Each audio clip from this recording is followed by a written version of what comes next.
예, 우리 같이 인사 나누겠습니다. 일주일 동안 애쓰셨습니다. 예, 은혜 받고 돌아갑시다. 예, 이 시간에는 마태복음 10장 16절부터 23절 말씀까지 읽었습니다.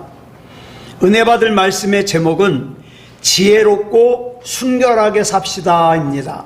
지혜롭고 순결하게 삽시다. 오늘 본문인 마태복음 10장 16절을 보면 예수님께서 이렇게 말씀을 시작하십니다. 줄친 것만 시작. 보라, 내가 너희를 보냄이 양을 이리 가운데로 보냄과 같도다. 아멘. 여러분, 상식적으로 양과 이리가 싸우면 누가 이겨요? 이리가 이기죠. 이기고 지는 정도가 아니라 양의 입장에서는 이리와 싸우면 죽어요.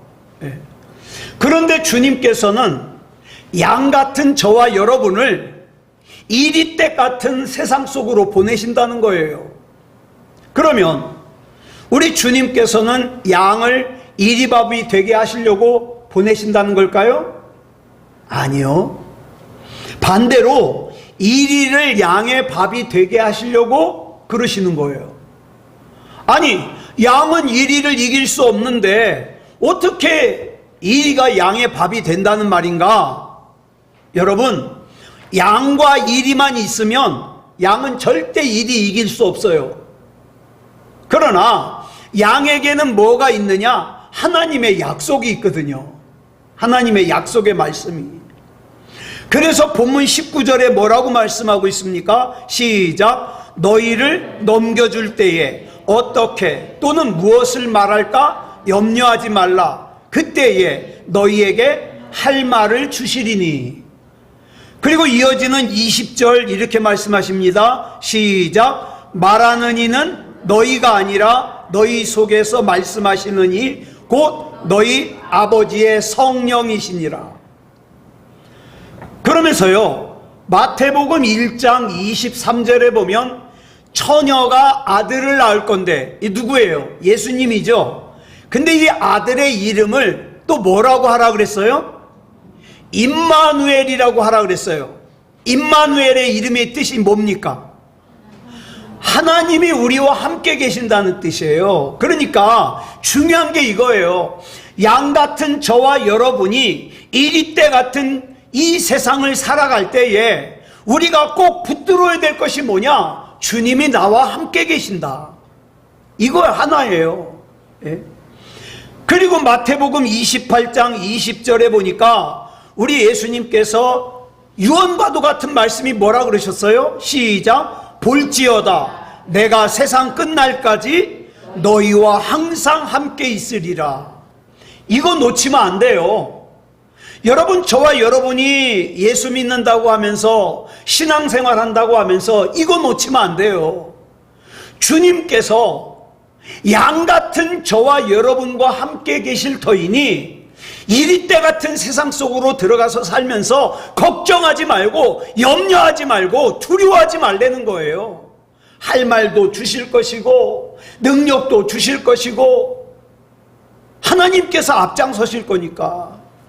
그러면서 양 같은 우리가 이리떼 같은 세상에서 사는 데 있어서 필요한 것을 몇 가지 말씀하시는데 그걸 크게 세 가지로 말씀하고 있어요. 자, 양 같은 우리가 이리떼 같은 세상을 사는 데 있어서 첫 번째로 필요한 게 뭐냐? 지혜입니다. 지혜. 지혜. 자, 본문 16절 보겠습니다. 줄친 것만 시작. 보라, 내가 너희를 보냄이 양을 이리 가운데로 보냄과 같도다. 그러므로 너희는 뱀같이 지혜롭고.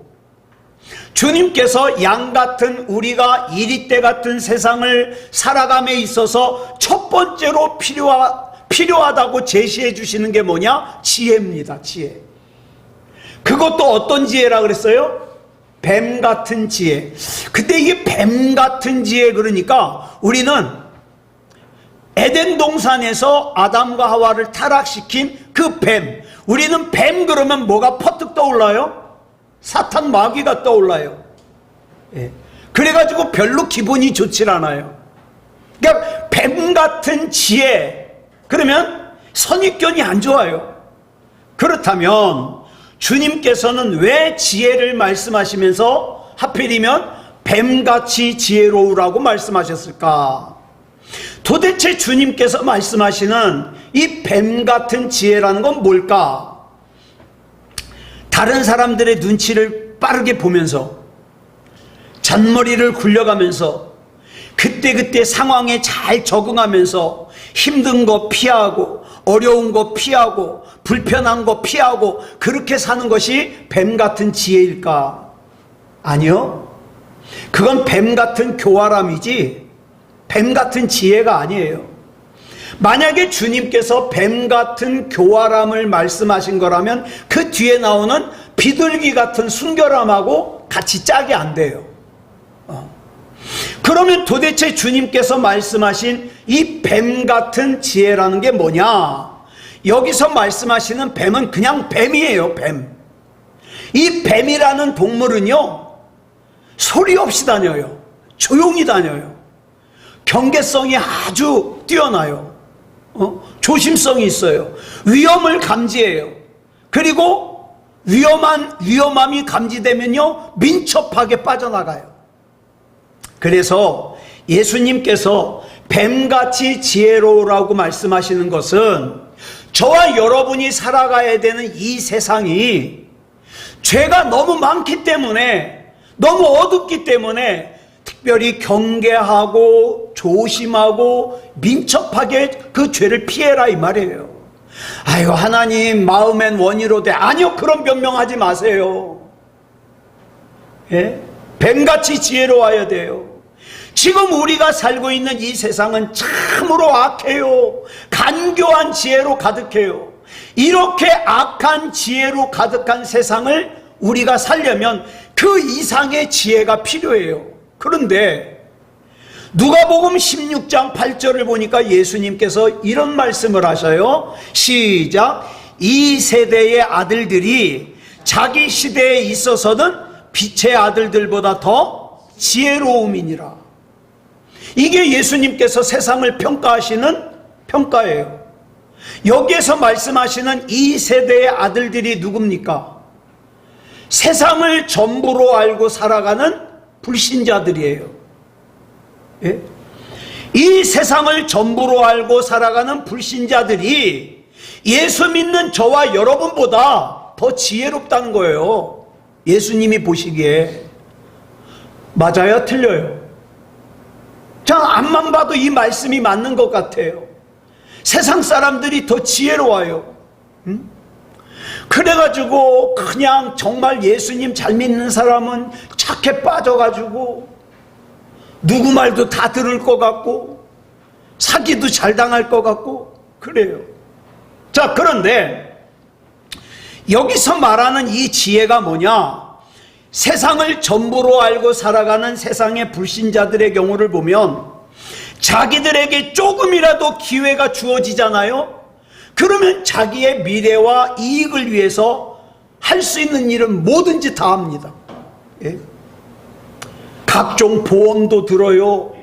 주택 청약도 들어요. 적금도 들어요. 주식도 사요. 그죠?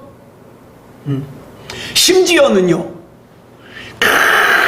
크게 한탕 해가지고 내가 몇 년 감옥에 들어갔다 나오면 그 돈이 다 내 돈이니까. 예? 그래가지고 그냥 남 사기치고서는 감옥에 갔다 와가지고 그 돈 쓰고 그런 사람들도 있어요. 이게 세상의 지혜예요. 그래서 누가복음 16장에 나오는, 거기 보면은 불의한 청지기가 있잖아요. 예? 주인 거 가지고 내가 이제 주인이 나 나가라 그러는데 내가 보니까 세상 나가서 할 수 있는 일이 없어요. 그래가지고 주인한테 100만 원 빌려간 사람에게 50만 원이라고 고쳐 쓰라고 그러고 자기가 선심을 써요. 자, 근데 왜 이 불의한 청지기를 칭찬했냐? 여기서 주님께서 불의한 청지기를 칭찬한 것은 뭘 칭찬한 거냐? 미래를 준비하는 지혜를 칭찬한 거예요. 이 불의한 청지기가 하는 짓이 잘했다고 칭찬하는 게 아니라, 네. 다시 말해서 이 세대의 아들들로서 미래를 준비하는 그 지혜를 칭찬한 거예요. 그렇다면 그보다 더 귀한 천국의 소망이 있는 빛의 아들들은 천국에 가기 전까지 어떻게 해요? 조금이라도 더 기회가 주어지면 그 복음 가지고 악한 마귀를 경계하고 조심하면서 내 사랑하는 사람들에게 복음을 전하면서 함께 천국 갈 수 있는 준비를 해야 하지 않겠습니까? 여러분, 오늘 본문에서 말하는 이 지혜롭다는 단어의 원래 뜻이 뭐냐? 생각이 깊다는 뜻이에요. 신중하다는 뜻이에요. 왜 지혜로워야 됩니까? 우리의 싸움의 대상인 악한 마귀가 만만치 않기 때문에 우리는 생각을 깊게 해야 돼요. 우리의 싸움의 대상인 악한 마귀가 만만치 않기 때문에 우리는 더 신중해야 돼요. 그런데 아시다시피, 보시다시피 우리는 이런 지혜가 부족해요. 많이 부족해요. 그래서 야고보서 1장 5절에 보니까 뭐라고 말씀하고 있어요? 시작. 너희 중에 누구든지 지혜가 부족하거든 모든 사람에게 후히 주시고 꾸짖지 아니하시는 하나님께 구하라. 그리하면 주시리라. 아멘. 여러분, 지혜를 구해야 돼요. 하나님, 이 시대에 진짜 지혜를 주시옵소서. 이 말씀으로 보아 누가 진짜 지혜로운 사람인가? 물론 선천적으로 머리가 잘 돌아가는 사람이 있어요. 그렇지만 진짜 지혜로운 사람은 누구냐? 하나님께 기도해서 지혜를 구하는 사람이에요. 이 결정이, 이 생각이, 이 판단이, 이 행동이 나를 영원히 살리는 거냐? 나를 영원히 죽이는 거냐? 이 지혜. 저는 오늘 저와 여러분이 이 세상에서 승리하는 삶을 살기 위하여 하나님께 지혜를 구하는 삶을 살았으면 좋겠어요. 지혜 주시옵소서. 하나님 아시다시피 나 미련하잖아요. 나 둔하잖아요. 지혜 주시옵소서. 하나님께서 앞장서 주시옵소서. 늘 기도해야 돼. 그 다음에 양 같은 우리가 이리때 같은 세상에서 사는 데 있어서 두 번째로 필요한 게 뭐냐? 순결입니다. 순결. 자, 본문 16절 하반절 줄친 것만 시작. 비둘기같이 순결하라. 여기서 순결하다라는 뜻은 뭐냐? 섞이지 않았다. 때가 묻지 않았다. 순수하다는 뜻이에요. 그러니까 한마디로 말해서 악한 이 세상에 물들지 않은 상태, 이거를 순결이라 그래요. 여러분, 너무 내 가진 거 이상의 욕심내지 말자고요. 너무 내 감정대로만 살지 말자고요. 미워하지 말고 섭섭해하지 말고 순수하게. 요한복음 17장 15절을 보니까 예수님께서 제자들을 위해서 이렇게 기도하십니다. 시작. 내가 비옵는 것은 그들을 세상에서 데려가시기를 위함이 아니요 다만 악에 빠지지 않게 보존하시기를 위함이니이다. 이 말씀을 보면 제자들을 향한 예수님의 마음을 알 수가 있어요. 예수님께서 원하시는 것은 제자들이 이 세상과 격리돼 가지고 자기들끼리 기도원에 모여 살고 자기들끼리 수도원에 모여 살고 뭐 신학교에 가서 신학 공부를 하고 목회자가 되고 이게 아니에요. 오히려 예수님께서는 세상 속으로 들어가라는 거예요. 세상 속으로 들어가긴 하되 세상의 영향은 받지 마라. 사람들이 고지식하다 그래도 악에 빠지지 마라. 사람들이 미련하다 그래도 거룩함을 잃지 마라. 신실함을 잃지 마라. 그러면 우리가 흔히 하는 말 있잖아요. 바다에서 사는 물고기를 갖다가 딱 잡아가지고 딱 회를 치잖아요. 그러면 그 물고기 살이 짜요, 안 짜요? 안 짜요. 여러분, 그 그 짠 바닷물 속에서 이 물고기가 사는데 짜질 않아요. 왜 그럴까요? 물론 이 물고기가 바닷물을 먹긴 먹겠죠. 그런데 다 걸러내는 거예요. 이 걸러내는 필터 역할을 뭐가 하느냐? 하나님의 말씀이 합니다. 근데 보세요. 제가 이제 좀 답답하게 여기는 부분이 이거예요. 너무 비둘기같이 순결하기만 하고 착하기만 하고 순에 터지기만 하고 그저 뭐 예수 믿는 사람은 오른쪽 뺨을 대리면 왼쪽 들이 대랬다고 억울한 일을 당해도 아무 말도 못하고 이렇게 살면서 뱀 같은 지혜가 없으면 세상에서 도태돼서 살지 못해요. 예. 또 뱀같이 지혜롭기만 하고 비둘기 같은 순결함이 없다면 어떻게 해요?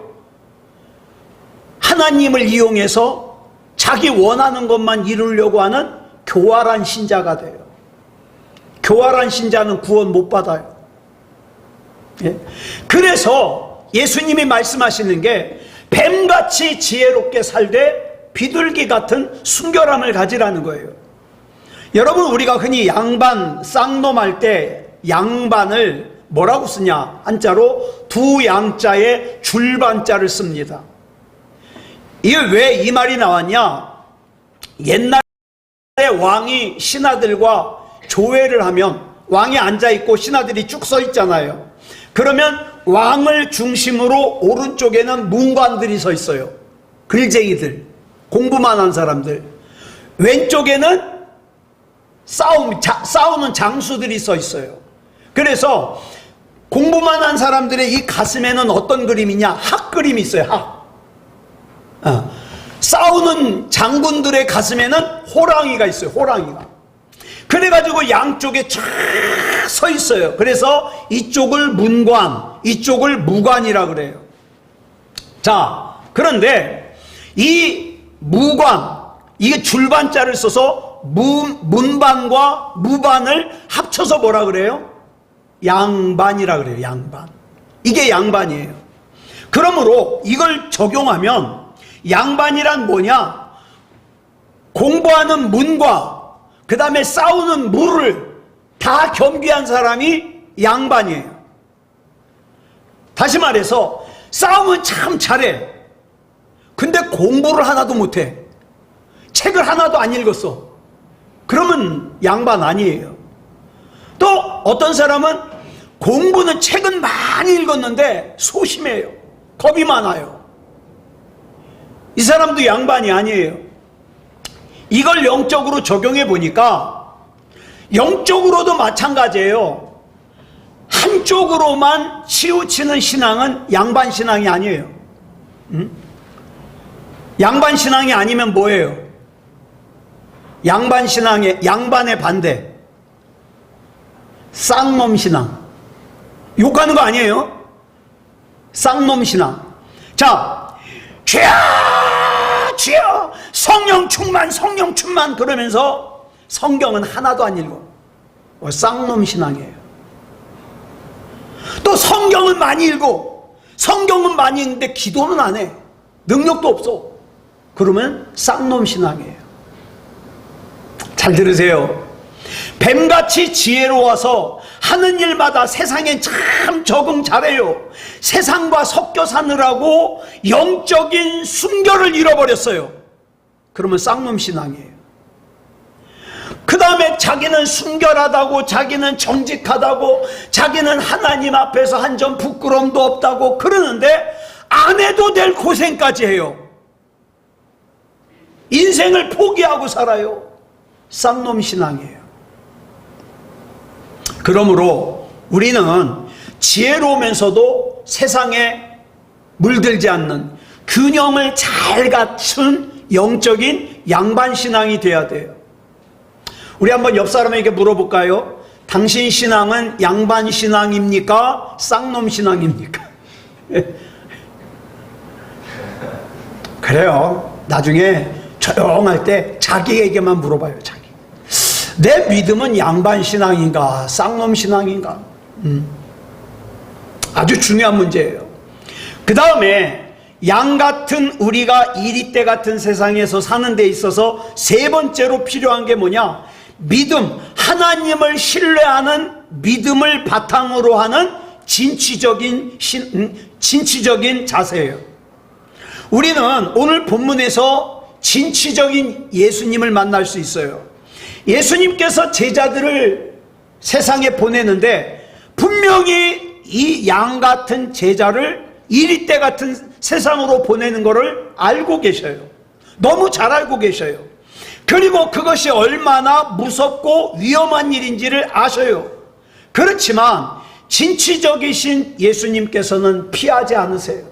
그러므로 저와 여러분도 너무 세상에 대하여 방어적이거나 수동적으로만 살면 안 돼요. 진취적으로. 도전적이어야 돼요. 그렇다면 어떤 사람이 이런 진취적인 자세를 가질 수 있을까? 나는 양같이 약하지만 내 목자 되신 하나님은 강하시다. 그 목자 되신 하나님께서 내 대신 싸워주시고 앞장서 주시니 나는 간다. 이 믿음을 가진 사람이 진취적인 삶을 살 수 있어요. 자, 가나안으로 12명의 정탐꾼을 보냈죠. 출애굽을 한 이스라엘 백성이 홍해를 건너서 광야를 지나 이제 가데스 바네아에 이르러서 이 가데스 바네아만 지나면 가나안 땅이에요. 각 지파에서 한 명씩 뽑아가지고 12명을 보냈어요. 그랬더니 이들이 와서 보고를 하는데 여호수아와 갈렙을 제외한 10명의 정탐꾼이 뭐라 그럽니까? 가나안 사람들은 거인이다. 안악자손이다. 거인족이다. 거기에 비하면 우린 메뚜기다. 부정적인 보고를 해요. 그랬더니 그 보고를 듣고 이스라엘 백성이 울고불고 야단났어요. 애굽으로 되돌아가재요. 그런데 민수기 14장 9절을 보니까 여호수아와 갈렙이 뭐라고 합니까? 시작. 다만 여호와를 거역하지는 말라. 또 그 땅 백성을 두려워하지 말라. 그들은 우리의 먹이라. 아니 어떻게 이렇게 담대할 수 있을까 봤더니 가나안 사람들은 비록 덩치 커요. 맞아요. 커요. 그리고 칼이 있어요. 칼 잘 써요. 무기도 좋아요. 그렇지만 결정적으로 그들은 하나님을 안 믿어요. 그들의 보호자가 없어요. 근데 우리는 비록 약하지만 살아계신 내 하나님께서 우리와 같이 계시니 우리가 유리하다는 거예요. 우리가. 여러분, 여기는 우리의 먹이라 그랬지만 옛날 개혁 성경에는 우리 밥이라 그랬어요. 밥이라. 예수님께서 지금 이런 신앙을 말씀하시는 거예요. 18절부터 본문 18절부터 20절까지 볼까요? 시작. 또 너희가 나로 말미암아 총독들과 임금들 앞에 끌려가리니 이는 그들과 이방인들에게 증거가 되게 하려 하심이라. 너희를 넘겨줄 때에 어떻게 또는 무엇을 말할까 염려하지 말라. 그때에 너희에게 할 말을 주시리니 말하는 이는 너희가 아니라 너희 속에서 말씀하시는 이 곧 너희 아버지의 성령이시니라. 자, 이걸 갖다가 민수기 14장 9절의 버전으로 얘기하면 이런 거예요. 그래, 너희가 약한 건 사실이다. 너희가 그들에 비하면 메뚜기 같은 것도 사실이다. 그래서 네 자신들의 힘만으로는 절대로 저 가나안을 이길 수 없어. 정복할 수 없어. 그거 사실이야. 그렇지만 중요한 것은 너희들의 보호자가 누군가를 너희들이 계산 안 하는구나. 응? 너희들의 보호자인 하나님께서 너희들과 함께 계셔서 누군가와 얘기를 할 때에는 뭘 말해야 될지를 알려주실 거고, 어떤 결정을 할 때는 하나님의 지혜로 결정하게 해주실 거고, 하나님의 능력으로 인도해 주실 건데 뭔 걱정이냐는 거죠. 예. 그래서 우리의 삶이, 저는 정말 저와 여러분이 이렇게 기도했으면 좋겠어요. 저와 여러분이 잘 돼야 돼요. 근데 잘 되어야 되는 이유가 뭐냐? 목적이 뭐냐? 나 자신만 위해서가 아니라, 물론 나 자신을 위해서도 좋죠. 그러나 내 주변에 있는 하나님을 믿지 않는 사람들에게 증거가 되고 싶은 거예요. 간증이 되고 싶은 거예요. 내가 잘 돼야, 야, 네가 믿는 하나님 살아계시냐? 그럼 증거 내놔봐. 나봐. 이럴 수 있잖아요. 나봐. 나같이 미련하고 나같이 어리석은 나를 우리 하나님이 이렇게 들어쓰시잖아. 이렇게 살자고요. 이렇게. 그래서 여러분 기도할 때, 하나님, 나 하나님의 기쁨이 되고 싶어요. 나 하나님을 간증하는 간증거리가 되고 싶어요. 이 지혜로운 기도예요. 하나님의 간증거리가 되려면 내가 잘 돼야 되잖아요. 예수님께서 부활 승천하신 다음에 제자들이 주님의 말씀에 순종해 가지고 세상에 나가서 복음을 전하니까 예수님께서 말씀하신 대로 당장에 공격이 들어와요. 그래서 사도행전 4장을 보니까 사도들이 끌려가서 사내들인 공회 앞에서, 사내들인 공회 회원은 71명이라 그랬어요. 이 사람들 앞에서 재판을 받습니다. 자, 그런데 이 재판받는 내용이 사도행전 4장에 나오는데, 사도행전 4장 7절 볼까요? 시작. 사도들을 가운데 세우고 묻되 너희가 무슨 권세와 누구의 이름으로 이 일을 행하였느냐?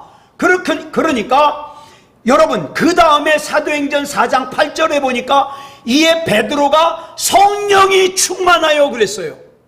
예수님이 말씀하신 대로 성령이 충만하여 내가 뭘 말할까 하나님이 주신다 그랬잖아요. 성령이 충만하여. 갈릴리 어부 출신인, 학교 문턱에도 가본 적이 없는 무식이 충만한 이 베드로가 성령이 충만하여 자기를 붙잡아다가 앞에 세워놓고 신문하는 백성의 관리들과 장로들에게, 이 예루살렘에서 제일 똑똑한 사람들에게 9절, 10절, 11절, 12절에 걸쳐서 놀라운 말씀을 전파합니다. 그랬더니 이 사도들을 붙잡아온 관원들이 베드로가 하는 말을 듣고 충격을 받아버렸어요. 그래서 13절에서 이렇게 말합니다. 시작.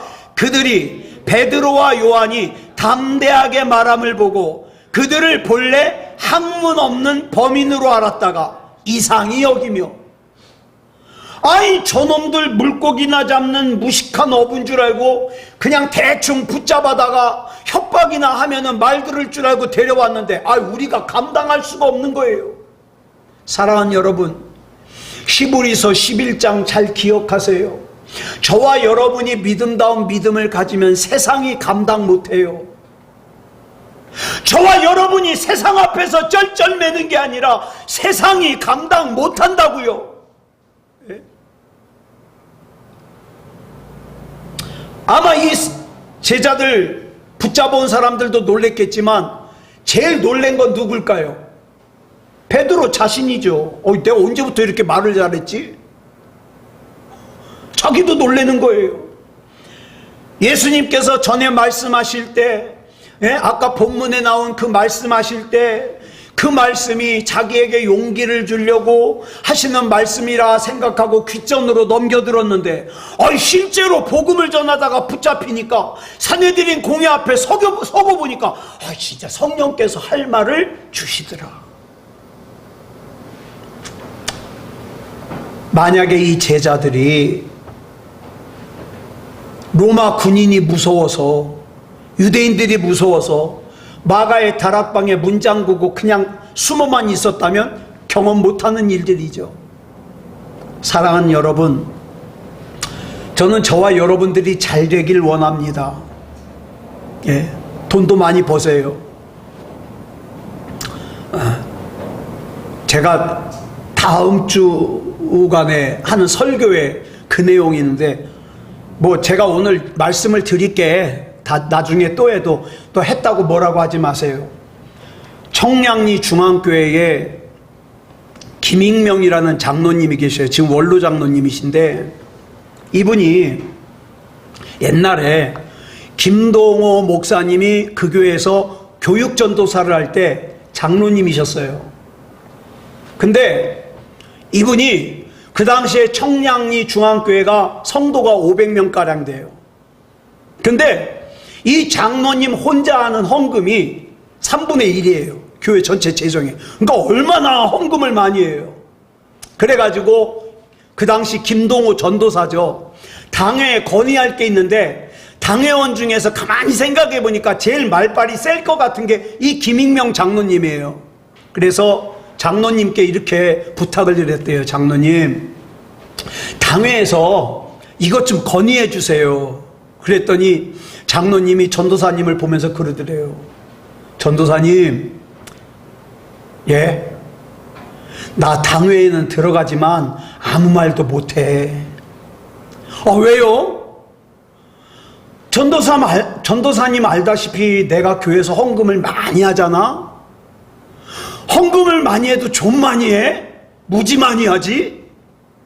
그래서 헌금을 많이 할 것 같으면 말을 많이 하지 말고, 말을 많이 할 것 같으면 헌금을 많이 하지 말고, 사람은 둘 중에 하나만 해야 돼. 그 말에 충격받았다는 거예요. 평범한 사람 같으면 헌금을 많이 하니까 목에다 힘주고 나 무시하지 말라고 막 그럴 텐데, 그 김익명 장로님은 그랬다는 거예요. 지금도 존경받는 장로님이죠. 여러분, 저와 여러분이 도대체 하나님께서 나에게 원하시는 것이 뭔가, 이걸 잘 분별하는 게 진짜 지혜예요. 여러분, 골리앗 앞에서는 다윗 보세요. 세상의 공식으로는 절대 이 다윗이 골리앗 못 이겨요.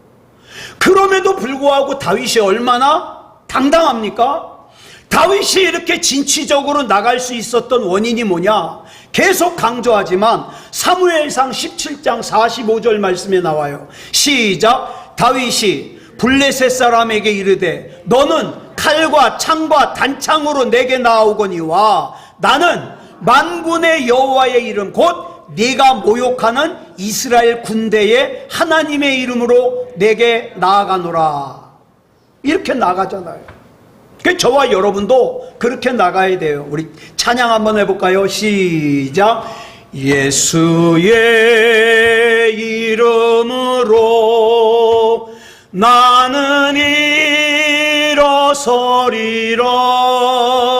주가 주신 능력으로 나는 일어서리라. 원수가 날 향해 와도 쓰러지지 않으리. 주가 주신 능력으로 주가 주신 능력으로 주가 주신 능력으로 일어서리. 지금 내 상황이, 내 처지가, 내 형편이 어떤가, 그건 중요하지 않아요. 예수의 이름으로 일어서면 돼요. 예수의 이름으로. 여러분, 여기서 말하는 예수의 이름으로 일어선다는 게 무슨 뜻이에요? 나는 내 안에 계신 예수님의 자격으로 일어선다는 거예요. 예수님의 마음으로 일어선다는 거예요. 예수님의 능력으로 일어선다는 거예요.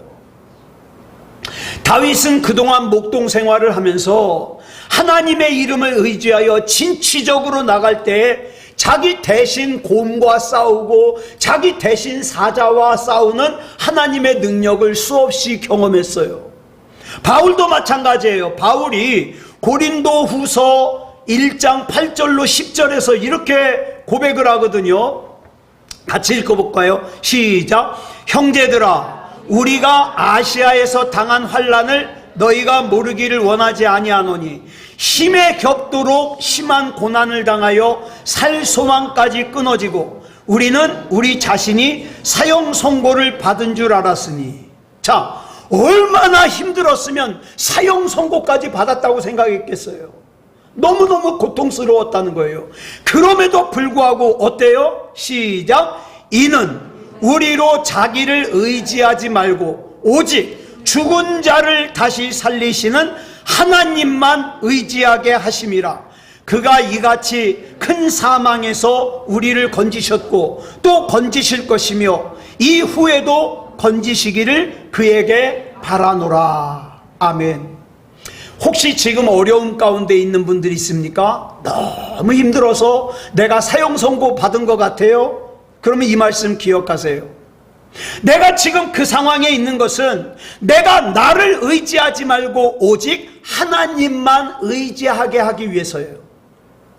내가 하나님만 의지하는 순간 이 모든 것은 끝납니다. 네? 모든 건 끝나요.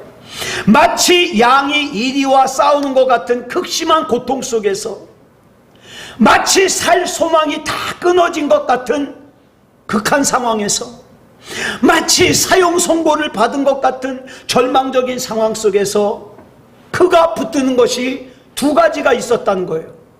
뭡니까? 이 고통은 영원히 지속되지 않는다. 또 하나님께서 잘 극복하여 이기게 하실 것이다.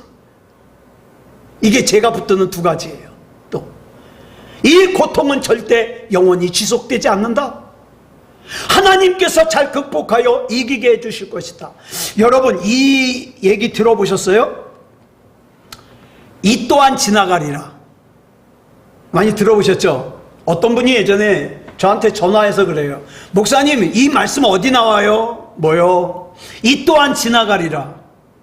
그 성경에 나오는 거 아닌데요? 아예 아닌데요. 누가 성경에 나온다 그랬는데요. 이게 성경에 나오는 얘기가 아니에요. 이 말은 유대교의 경전을 갖다가 이게 풀어 해석한 미드라시라고 하는 주석서가 있는데 거기 나오는 얘기예요.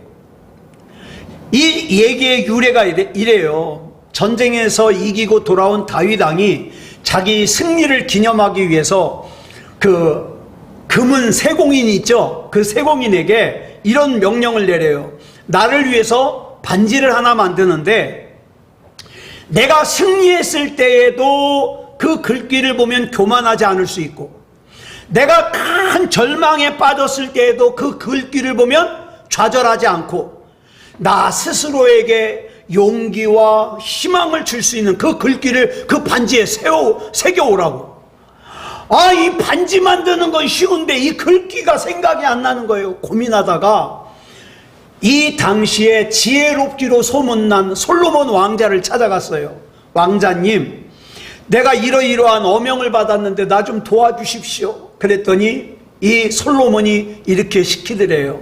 가서 반지에다 이 또한 지나가리라 라고 새기라 그랬습니다. 내가 지금 잘 나가는 거 이 또한 지나갈 거예요. 예? 그러니까 겸손해야죠. 내가 지금 힘들고 어려운 거 이 또한 지나갈 거예요. 그러니까 희망을 가져야죠. 우리는 전에 사사기를 살펴보면서 하나님을 신뢰하지 않는 32,000명과 함께 싸우기보다는 하나님을 신뢰하는 300명과 함께 일하기를 원하신다, 이렇게 말씀을 드렸어요. 여러분, 우리 앞에는요, 기회만 있으면 우리 믿음을, 우리 예배를, 우리 공동체를 무너뜨리려고 하는 이리때 같은 사탄 마귀의 공격이 앞에 있습니다. 여러분, 이렇게 생각하세요. 내가 목사한테 섭섭해, 내가 우리 교회한테 섭섭해, 내가 아무개 교우한테 섭섭해. 그게요, 내 마음이 아니에요. 이리때 같은 악한 마귀가 이 속에 집어넣은 마음이에요. 예? 그렇지만 내가 하나님을 신뢰하고 하나님을 바라보고 한 걸음 한 걸음 앞으로 나아갈 때 어떻습니까? 우리는 뭘 경험할 수 있어요? 나를 대신하여 싸우시고 일하시는 나의 보호자 되신 하나님을 경험할 수 있어요. 사랑하는 여러분, 그 하나님의 인도하심과 보호하심 속에서 저는 여러분에게 앞으로 남은 여생이 얼마나 남았는지 몰라요. 하지만 저와 여러분의 그 남은 여생이 우리 주 예수 그리스도 이름으로 승리하는 간증이 되는 인생이 되기를 그리스도 예수님의 이름으로 축복합니다. 기도하겠습니다. 사랑의 아버지 하나님, 감사합니다. 하나님의 은혜 가운데 오늘 이 시간에 하나님께서 우리가 이 세상을 살아갈 때에 지혜로우며 순결하게 살아가라고 하신 말씀을 나누었습니다. 하나님, 내가 곧 있으면 이제 이 육체를 벗어나 하나님의 나라로 갈 건데 그 하나님의 나라 잘 예비하게 하시고 내 사랑하는 사람들도 함께 하나님의 나라 갈 수 있도록 준비하게 해 주시옵소서. 그렇다고 이 세상에서 너무 바보같이 살지 말게 하시고 하나님이 주시는 지혜와 능력으로 지혜롭게 살 수 있도록 인도해 주시옵소서. 또 내 안에 있는 거룩을 손상하지 않게 하여 주시고 우리 주 예수 그리스도 이름으로 늘 승리할 수 있도록 인도하여 주시옵소서. 사랑의 아버지 하나님, 지금 감기가 기승을 부리고 있습니다.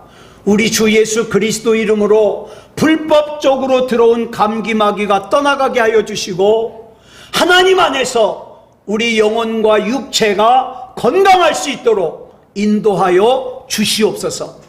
우리 하나님 책임져 주실 줄 믿사오며 그리스도 예수님의 이름으로 간절히 기도드려 싸움나이다. 아멘.